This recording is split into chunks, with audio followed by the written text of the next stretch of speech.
ஜெய் ஸ்ரீ மாத்ரே நமக. ஜெய் குருதர், ஜெய் குரு பரசுராம். நமஸ்காரம்.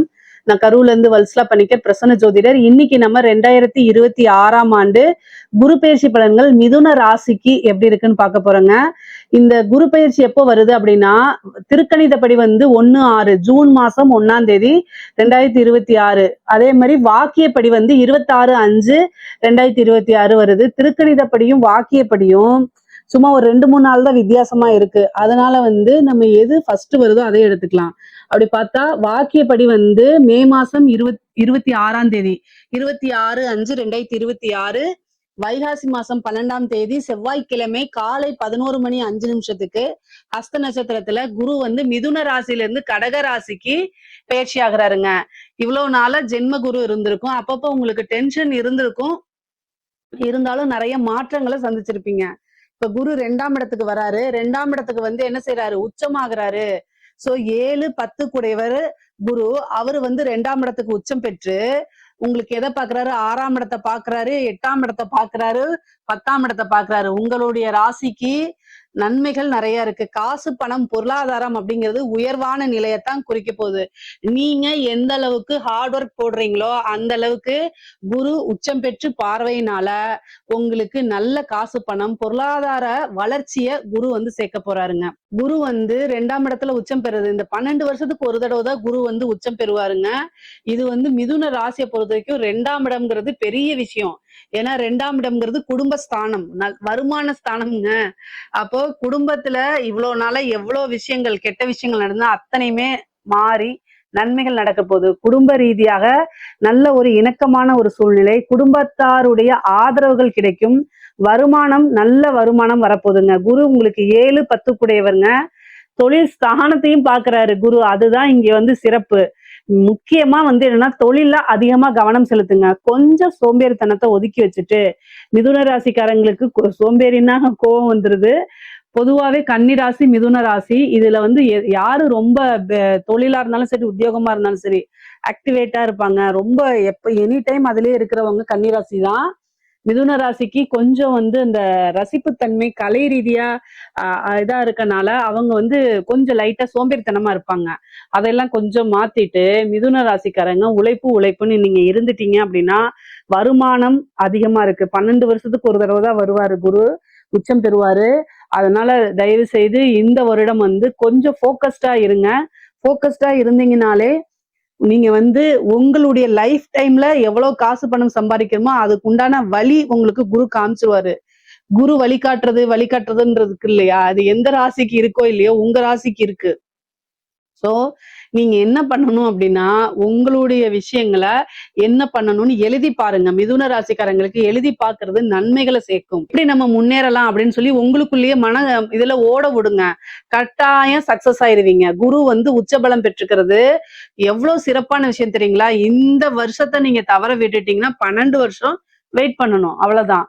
ஏன்னா குரு உச்சம் பெறது 12 வருஷத்துக்கு ஒரு தடவை தான் நடக்க போகுது. அதனால வருமானம்ங்கிறது பல வகை. இந்த வழியில இருந்து தான் உங்களுக்கு வருமானம் அப்படின்னு சொல்லவே முடியாது.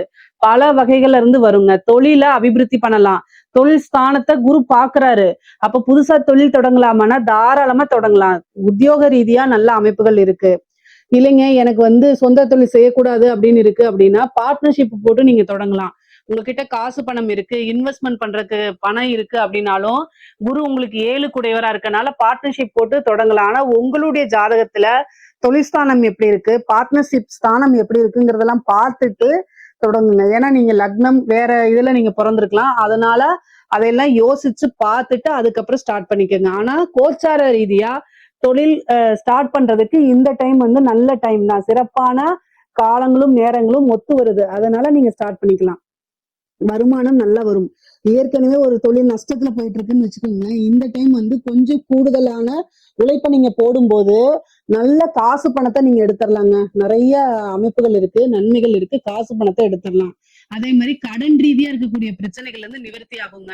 ஏதாவது ஒரு பிரச்சனையில போய் நீங்க மாட்டிட்டு இருந்திருப்பீங்க. அந்த இதுக்கு வந்து இந்த காலகட்டத்துல நல்ல விடிவு காலம் பிறக்கும். ஏன் அப்படின்னா குரு வந்து உங்களுக்கு 2ஆம் இடத்துல உச்சபலம் பெறாரு.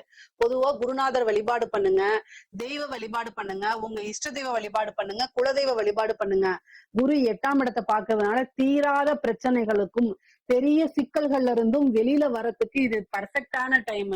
இந்த டைம்ல நீங்க கொஞ்சம் உழைப்பையும் அதே மாதிரி கொஞ்சம் எஃபர்ட்ஸையும் நீங்க போடும்போது எவ்வளவு பெரிய கடனாக இருந்தாலும் சரி, எவ்வளவு பெரிய பிரச்சனைகளாக இருந்தாலும் சரி, அத்தனை பிரச்சனைகள் இருந்து நீங்க வெளியில வந்துடலாம், நிவர்த்தி ஆயிரலாம். ஏன்னா குரு உங்களுக்கு நிவர்த்தி ஸ்தானாதிபதி. அவரே வந்து உச்சம் பெறும்போது கட்டாயம் எவ்வளவு பெரிய பிரச்சனைகளா இருந்தாலும் சரி, தீராத பிரச்சனைகளா இருந்தாலும் தீர்த்து கொடுக்க வேண்டியது குருவோடைய கடமையாக இருக்குங்க. அதே மாதிரி 6 குடையவர் உடல் தேக ஆரோக்கியத்துல கவனம் செலுத்தணுங்க. 6ஆம் இடம்ங்கிறது கடன் மட்டும் கிடையாது, நோய் வழக்கு எல்லாத்தையும் குறிக்கக்கூடியது. அதனால உங்களுடைய தேக ஆரோக்கியத்துல கவனம் செலுத்தணும். மிதுன ராசிக்காரங்க எப்பவுமே அலட்சியத்துல நம்பர் 1 அவங்க. சோ ஏதாவது ஒரு பிரச்சனை அப்படின்னா வீட்டு வைத்தியம் பாத்துக்காம தயவு செய்து டாக்டர்கிட்ட போய் கன்சல்ட் பண்ணிருங்க. ஏன்னா குரு 8ஐயும் பாக்குறாரு, 6ஐயும் பாக்குறாரு. அவர் வந்து என்னன்னா அவருடைய வேலை வந்து எல்லா விஷயத்தையுமே வளர்த்து விட வேண்டியதுதான். குரு வந்து நிறைய பேர் என்ன செய்யறாங்கன்னா, குரு பாக்குது அதனால எனக்கு எந்த பிரச்சனையும் வராதுன்னு நினைக்கிறாங்க. குரு குரு ரொம்ப நல்லவர். அதைத்தான் நானும் சொல்றேன். குரு வந்து நல்லவரு. எந்த ஒரு விஷயத்துக்கும் பாரபட்சம் பார்க்காம வளர்த்து விட்டுட்டே இருப்பாரு. அப்ப நோயையும் வளர்த்து விட்டுருவாரு. காசு பணத்தை வளர்த்து விடுறது நல்லது, நோயை வளர்த்து விடுறது நல்லதா? இல்ல இல்ல. 6ஆம் இடத்தை பாக்குறாரு, 8ஆம் இடத்தை பாக்குறாரு. தயவு செய்து கவனமாக இருங்க. உடல் ஆரோக்கியத்துல கவனம் கவனம் கவனம். ஏதாவது ஒரு பிரச்சனை அப்படின்னா உடனடியா மருத்துவரை ஆலோசனை பண்ணிக்கங்க. 1000 500ல செலவை வந்து முடிச்சுக்கங்க. அது வந்து லட்சக்கணக்கில் கொண்டு போய் விட்டுறாதீங்க. அதே மாதிரி 8ஆம் இடத்தை பாக்குறாரு. நீங்க வண்டி வாகனங்கள்ல போகும்போது கவனமாக போங்க. ஏன் அப்படின்னா 8ஆம் இடம்ங்கிறது வந்து பாத்தீங்கன்னா விபத்தை குறிக்கக்கூடிய இடம். சோ அதனால வண்டி வாகனங்கள்ல போகும்போது நீங்க நல்லாதான் போவீங்க, கரெக்டா ஓட்டினாலும் நமக்கு நேரங்காலம் சரியில்லைன்னா ஆப்போசிட்ல இருந்து வந்து இது பண்ணுவாங்க. அதனால ரொம்ப ரொம்ப கவனமாக இருக்கணும். வண்டி வாகனங்கள்ல போகும்போது கவனமாக போங்க. அதே மாதிரி தேக ஆரோக்கியத்துல ஏதாவது சர்ஜரி இந்த மாதிரி பிரச்சனைகள் வரத்துக்கு அமைப்புகள் இருக்கு. குரு வந்து மருத்துவ செலவை கொடுக்க போறாரு, மருத்துவ விரயத்தை கொடுக்க போறாரு. 2ஆம் இடத்துல உச்சம் பெறனால கண் அறுவை சிகிச்சை நிறைய பேத்துக்கு நடக்கிறதுக்கு வாய்ப்பு இருக்கு. அதே மாதிரி குடும்பத்துல இருக்கவங்களுக்கு மருத்துவ செலவு இருக்குது. இதெல்லாம் கவனமாக இருங்க. வருமானம் பல வகையில இருந்து வந்துருங்க. அதே மாதிரி கோர்ட்டு கேஸ் பிரச்சனைகள் இருக்கு அப்படின்னா அது எல்லாமே சால்வ் ஆக போகுது. மெயினா வந்து நீங்க யார் மேல கேஸ் போட்டிருக்கீங்க, அந்த இதுக்காக தீர்ப்புக்காக வெயிட் பண்ணிட்டு இருக்கீங்க அப்படின்னா அது எல்லாமே உங்களுக்கு சால்வ் ஆயிரும். ரொம்ப நல்ல அமைப்புகள் இருக்குங்க. வெற்றி அப்படிங்கிறது உங்க பக்கம் தான் இருக்கு. ஏன்னா குரு வந்து 6ஆம் இடத்தை பாக்குறாரு. 6ஆம் இடம்ங்கிறது வெற்றி ஸ்தானம். அது இல்லாம உச்சபலம் பெற்று பாக்குறதுனால எவ்வளவு பெரிய பிரச்சனையா இருந்தாலும் சரி, எவ்வளவு பெரிய கேஸா இருந்தாலும் சரி, ஈஸியா உங்களுக்கு ஃபேவரா மாறுறதுக்கு உண்டான அமைப்புகள் இருக்கு. கடனை இந்த வருஷம் நீங்க தீர்த்தரலாங்க. இந்த 2026 வந்து முடியும் போது கடன் பிரச்சனை அப்படிங்கிறது உங்களுக்கு இருக்காது. எவ்வளவு பெரிய கடனா இருந்தாலும் அதுக்குன்னு ஒரு சோர்ஸ் கட்டாயம் வந்து உங்களுக்கு வந்துரும். நீங்க அதை எப்படி ஹேண்டில் பண்றீங்கிற விஷயத்தையும் பொறுத்துதான் இருக்குது. கடன் அப்படிங்கிறது வந்து 6ஆம் இடமா இருக்கனால குரு வந்து உங்களுக்கு பாக்குறாரு. 7 குடையவர் நிவர்த்தி ஸ்தான அமைப்பு குடையவரே குரு தான் உங்களுக்கு. அப்ப கடன்ல இருந்து கட்டாயம் ஒரு நிவர்த்தி ஆயிரும். நீங்க கடன் தீர்றதுக்கு என்ன பரிகாரம் அப்படிங்கறத நம்ம சேனல்ல போட்டிருப்போம். அதை நீங்க போய் பாருங்க. அதை பார்க்கும்போது அதுல இருக்க விஷயங்கள் ரொம்ப எளிமையாக இருக்கும். அந்த விஷயங்களை செய்யும் போது குரு பிராப்தமும் இந்த கோச்சாரத்துல வரும்போது கடன்ல இருந்து ஈஸியா வெளியில வர்றதுக்கு உண்டான அமைப்புகள் இருக்கு. அதே மாதிரி 8ஆம் இடத்தை பாக்குறதுனால பெண்களை பொறுத்த வரைக்கும் அது மாங்கல்ய ஸ்தானமா இருக்கனால கணவருடைய தேக ஆரோக்கியத்துல கவனம் தேவை. கணவனாக இருந்தால் மனைவியும், மனைவியாக இருந்தால் கணவனும் ஒருவரை ஒருவர் அனுசரிச்சு செல்லணும். குடும்ப நபர்களுடைய ஆதரவுகள் கிடைக்கும். அதே நேரத்துல லைஃப் பார்ட்னர்ஸ் கிட்ட வந்து ரொம்ப அட்ஜஸ்டபிளா நடக்கல அப்படின்னா 6ஆம் இடத்தை பாக்குறதுனால சண்டை சச்சரவுகள் வரும், வழக்குகள் போறதுக்கு உண்டானது வரும். சாதாரணமா ஒரு விஷயத்த சாரின்னு கேட்டு சிம்பிளா முடிக்கிறத விட்டுட்டு பிரச்சனைகளை வளர்த்தீங்க அப்படின்னா அது போய் 3ஆம் இட நபர்களுடைய தலையீடு வந்துடும். கோர்ட்டு கேஸ் வந்துடும், அப்புறம் டைவர்ஸ்ல போய் முடிஞ்சிடும். அதனால தேவையில்லாத பிரச்சனைகளுக்கு இடம் கொடுக்காதீங்க. 10ஆம் இடத்தை பாக்குது, கர்மாஸ்தானம். அதனால மனதுக்கு பிடித்த நபர்கள் பிரியறதோ அல்லது இழப்புகளோ ஏற்படுறதுக்கு வாய்ப்புகள் இருக்கு. முக்கியமா வந்து தாய் தந்தையருக்கு கர்மா அப்படிங்கனாலே நீங்க செய்யக்கூடிய விஷயங்கள் தான். யாருக்காவது ஒருத்தருக்கு கர்ம காரியங்கள் செய்யக்கூடிய அமைப்புகள் வந்துடும். ஏற்கனவே அங்க கர்ம காரகன் சனி இருக்காரு. அவரையும் குரு சேர்ந்து பார்க்கும்போது இந்த பிரச்சனைகள் வரதுக்கு வாய்ப்பு இருக்கு. குரு பிரீத்தி பண்ணிக்கங்க. குருவுக்கு பரிகாரம் பண்ணுங்க. என்ன பரிகாரம் பண்ணணும் அப்படின்னா, வியாழக்கிழமை தட்சிணாமூர்த்தி வழிபாடு, முல்லைப்பூ இருக்கு இல்லைங்களா? அதுல மாலை தொடுத்து 2 நெய் தீபம் போட்டு அவருக்கு வழிபாடு பண்ணுங்க. அது ரொம்ப ரொம்ப சிறப்பு. உங்கனால என்ன முடியுதோ அதை மட்டும் செய்யுங்க. ரொம்ப சிரமப்பட்டு நீங்க செய்ய வேண்டாம். எனக்கு உத்தியோகம் போகணும், ஸ்கூல் போகணும், காலேஜ் போகணும், நான் வேலையா இருக்கேன், என்னால முடியல அப்படின்னா அதுக்காக மனசு வருத்தப்படாதீங்க. உங்கனால என்ன முடியுதோ அதை மட்டும் தெய்வத்துக்கு ஆத்மார்த்தமா செஞ்சா போதும். சிவபெருமான் வழிபாடு பண்ணிக்கங்க, தட்சிணாமூர்த்தி வழிபாடு பண்ணிக்கங்க. நவகிரகங்கள்ல குரு பகவான் ஒருத்தர் இருப்பாரு, மஞ்சள் கலர் ட்ரெஸ் போட்டுட்டு, அவரை போய் வழிபாடு பண்ணிக்கங்க. இதெல்லாம் பண்ணும்போது உங்களுக்கு நன்மைகள் அதிகமாகவும் தீமைகள் ரொம்ப குறைவாகவும் இருக்கும். பெண்களை பொறுத்த வரைக்கும் உங்களுக்கு காசு பணம் பல வகைகள்ல இருந்து வரும். ஏன்னா வருமான ஸ்தானத்துலதான் குரு இருக்காரு. குடும்பத்தினுடைய ஆதரவுகள் உங்களுக்கு அதிகமாக கிடைக்கும். அதே மாதிரி ஆடை ஆபரண சேர்க்கை இருக்குது. 10ஆம் இடத்தை பார்க்கறதுனால நீங்க வேலைக்கு போகக்கூடிய அமைப்புகள் இருக்கு. ஒரு புதுசா தொழில் ஸ்டார்ட் பண்ணக்கூடிய அமைப்புகள்லாம் இருக்கு. நிறைய காசு பணம் சேர்க்கக்கூடிய அமைப்புகள் இருக்கு. குடும்பத்தாருடையது பிரச்சனைகள்லாம் இருக்கும் பாத்தீங்களா, அதெல்லாம் நீங்கிறது.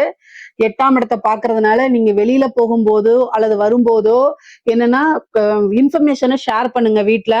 வீட்லயோ அல்லது அப்பா அம்மா கிட்டயோ அல்லது கணவர்கிட்டயோ சொல்ல முடியாத ஒரு விஷயம் மிக தவறான விஷயம். அதை நீங்க செய்யக்கூடாது. உங்களுக்கு ஆசைப்பட்ட விஷயங்களை மத்தவங்ககிட்ட சொல்லிட்டு அதை செய்யுங்க.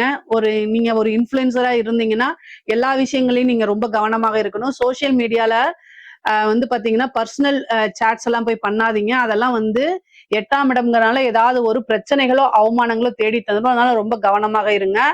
தெய்வத்துடைய துணையை தேடிக்கிறது ரொம்ப ரொம்ப நல்லது. படிக்கக்கூடிய குழந்தைங்களுக்கு எல்லாம் படிப்பு நல்லா வருங்க. ஏன் அப்படின்னா 2ஆம் இடம்ங்கிறதே வாக்கு ஸ்தானம் தான், கல்வி ஸ்தானம் தான். அதனால படிக்கக்கூடிய குழந்தைங்களுக்கு படிப்புல நல்ல ஆர்வம், நல்ல ஞாபக திறனு, நல்ல மதிப்பெண்கள் எடுத்து தேர்ச்சி பெறக்கூடிய அமைப்புகள்லாம் இந்த வருடம் உங்களுக்கு இருக்கு. அதே மாதிரி பொலிட்டீஷியன்ஸ்க்குலாம், நல்ல அரசியல்வாதிகளுக்கெல்லாம் நல்ல காசு பணம் சம்பாதிக்கக்கூடிய அமைப்புகள் இருக்கு. பொதுவாவே இந்த வருடம் குருபலம் இருக்கா திருமணத்துக்கு அப்படின்னா 8ஆம் இடத்தை தான் பாக்குது. அதனால 2ஆம் இடம்ங்கிறது குடும்பஸ்தானம். அதனால 50% தான் குருபலம் இருக்கு திருமணத்துக்கு. ஆனா உங்களோட ஜாதக ரீதியா குரு 7ஆம் அதிபதியோடைய திசாவோ புத்தியோ நடக்கும் பட்சத்தில் குருவும் 2ஆம் இடத்துல இருக்கிறனாலையும் நீங்க என்ன செய்யலாம் அப்படின்னா திருமணத்துக்கு தாராளமா போய்க்கலாம். ஆனா 7ஆம் இடத்தை பார்த்தாதான் குருபலம் 100க்கு 100% பரிபூரணமாக இருக்குன்னு அர்த்தம். இங்க 7ஆம் இடத்தெல்லாம் பார்க்கல, 6ஆம் இடத்தை தான் பாக்குது. ஆனா ஜாதக ரீதியா சில பேத்துக்கு தசாபுத்திகள் அப்படிங்கிற விஷயங்கள் 7ஆம் இடத்துல இருக்கிறது, 7ஆம் அதிபதியோடது லக்னத்துக்கு அது மாதிரி பார்த்து பண்ணுவாங்க. அது மாதிரி பண்றதுனா நீங்க தாராளமா பண்ணிக்கலாம்.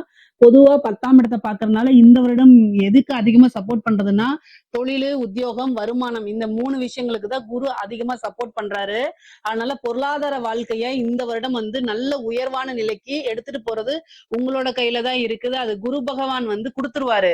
ஏன்னா உச்சபலம் பெற்றிருக்கனால அது கொடுக்கறதுக்கு அவர் தயாரா இருக்காரு. வாங்குறதுக்கு நீங்க தயாரா இருந்துக்கங்க. இதுல ஏதாவது சந்தேகங்கள் இருக்கு அப்படின்னா கமெண்ட்ஸ்ல கேளுங்க. கட்டாயம் நான் ஆன்சர் பண்றேன். நம்மளுடைய சேனலை லைக் பண்ணுங்க, ஷேர் பண்ணுங்க, சப்ஸ்கிரைப் பண்ணுங்க. நன்றி, வணக்கம்.